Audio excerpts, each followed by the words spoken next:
Hello തുടരും എന്ന ചിത്രത്തിന്റെ ഇന്ന് അഞ്ചാം ദിവസത്തെ അതായത് ചൊവ്വാഴ്ച ദിവസത്തെ ഏറ്റവും പുതിയ കേരള ബോക്സ് ഓഫീസ് കളക്ഷൻ റിപ്പോർട്ടാണ് നമ്മൾ നോക്കാൻ പോകുന്നത്. വീഡിയോയിലേക്ക് മുൻപ് വീഡിയോ ലൈക്ക് ചെയ്യുക, ചാനൽ സബ്സ്ക്രൈബ് ചെയ്യുക. ഈ വരുന്ന മെയ് മാസം അങ്ങോട്ട് ധാരാളം ചിത്രങ്ങൾ OTT റിലീസ് ചെയ്യും. നമ്മുടെ ചാനൽ ഭാഗം പരിശോധിച്ചാൽ ആ വീഡിയോയ്ക്ക് നിങ്ങൾക്ക് കാണാൻ വേണ്ടി സാധിക്കുന്നതായിരിക്കും.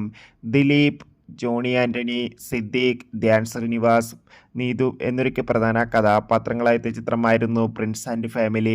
ചിത്രത്തിന് ഇപ്പോഴും നല്ല മികച്ച പോസിറ്റീവ് റെസ്പോൺസ് തന്നെയാണ് പുറത്തുവന്നുകൊണ്ടിരിക്കുന്നത്. അതുകൊണ്ട് തന്നെ ഏവരുമേറെ ആകാംക്ഷയോടെയാണ് പ്രിൻസ് ആൻഡ് ഫാമിലി എന്ന ചിത്രത്തിൻ്റെ ഓരോ ദിവസത്തെ ഓരോ കളക്ഷൻ റിപ്പോർട്ടും അറിയാൻ വേണ്ടി കാത്തിരിക്കുന്നത്. ഫൈനലി ചിത്രത്തിൻ്റെ ഇന്ന് അഞ്ചാം ദിവസത്തെ ഏറ്റവും പുതിയ കേരള ബോക്സ് ഓഫീസ് കളക്ഷൻ റിപ്പോർട്ടൊക്കെ പുറത്തുവന്നിരിക്കുകയാണ്. അത്യാവശ്യം മികച്ച ബുക്കിംഗ് ആണ് ഇന്നും കേരളത്തിൽ നടക്കുന്നത്. അതുകൊണ്ട് തന്നെ 1 കോടിക്കടുത്ത് വരെ ഇന്നും കളക്ഷൻ നേടിയെടുക്കാൻ വേണ്ടി സാധിക്കുമെന്നാണ് ട്രാക്കിംഗ് റിപ്പോർട്ടുകളൊക്കെ സൂചിപ്പിക്കുന്നത്. കാത്തിരിക്കാം.